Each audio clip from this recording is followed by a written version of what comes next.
Dalawang bagay ang pwedeng mangyari sa atin pagtanda, kabayan. Una, pwedeng ikaw ay pag-aagawan. Pangalawa, pwedeng ikaw ay pagpasapasahan. O shout out po sa mga kapwa ko OFW dyan, sea-based, air-based o kaya land-based man dyan. O sa mga nagtataguyod sa pamilya, breadwinner o kung ikaw ay may trabaho ngayon.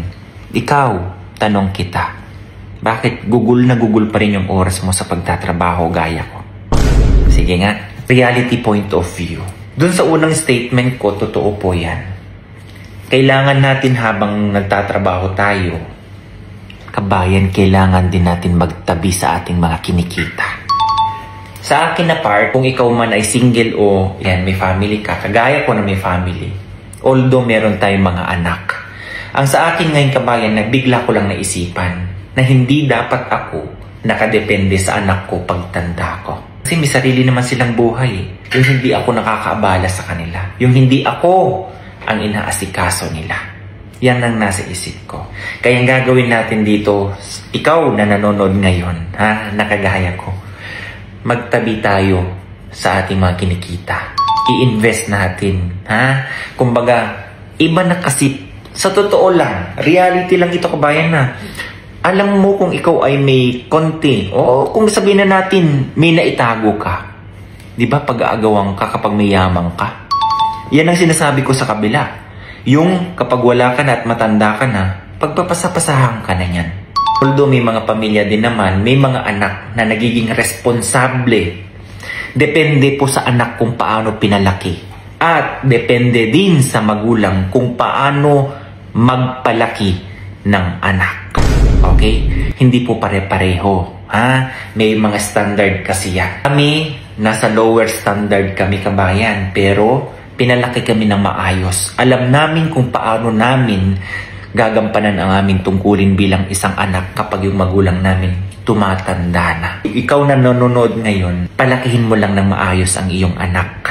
Naway, pagdating ng araw, alam mo yun, hindi kanila kamumunghiyan, hindi kanila pagpapasapasahan. Okay? Hindi pare-pareho po ang attitude o behavior ng mga anak natin. Meron mga pamilya dyan, maayos naman pinalaki ng kanilang mga magulang. Pero nung nagkasari-sarili na sila ng pamilya, nag-iba na. Okay? Hindi ko naman po nilalahat, ha? Ito ang totoo, kabayan. Na kapag ikaw ay may yaman, pwede kang ikaw ay inaatupag at pinag-aagawan. Okay? Para kahit papano sa ating mga kumakayon ngayon, kapag meron tayong kahit papano na itabi para sa ating mga kinikita sa panahon ngayon, sa mga susunod na araw, malaking bagay po yan. Yan ang aking punto dito. Kasi ganito yung ibang nangyayari, kabayan. Nung araw, malakas ka pa ganyan, depende sa attitude mo yan. Kung ang tao kahit mawalan ng ganito pagtanda niya, kung yan ay nagtanim ng kabutihan sa kapwa, nagiging siya ay matulungin, kabayan, maraming nagmamahal dyan. Pero kung ikaw, yung patanda ka na, pero hindi ka nag-invest sa pagiging kind o pagiging matulungin mo, ikaw pa ay walang respeto, yung mga tipong ganyan, hindi ka pa gumagawa ng kabutihan sa kapwa mo, kabayan, yan yung mga taong pinagpapasapasahan. Kaya, sa panahon ngayon, kabayan, kung kaya mong tumulong sa panahon ngayon, tumulong ka. Una, manalig ka sa Diyos. Pangalawa, ayan, mag-spread love ka. Tumulong ka. Okay? Ikaw ay, kumbaga, kung meron ka din naman, why not na pwedeng mag-abot ka ng kahit konting tulong sa mga nangangailangan. Pangatlo, magtabi tayo ng ating mga kinikita sa panahon ngayon, kabayan. At pang-apat, alagaan mo yung kalusugan mo. Kasi darating yung time, sa totoo lang, kabayan, ha, tumatanda tayo.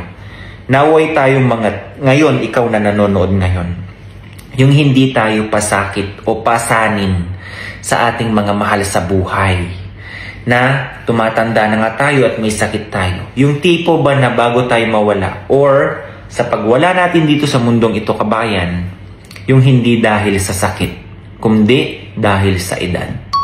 Okay? Mas maganda po yun. So, alagaan nyo po yung kalusugan nyo, ha? At kung may trabaho ka ngayon, magtabi-tabi ka na.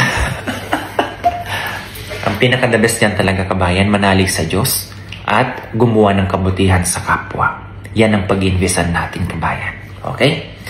Kasi hindi natin alam ang mga susunod na mga araw sa mga tinulungan natin. Okay? Reality po yan, bigla tayong napasok sa ganitong usapan. Magandang pag-usapan din minsan. Lalo na kapag pagod ka. Okay? Bye-bye!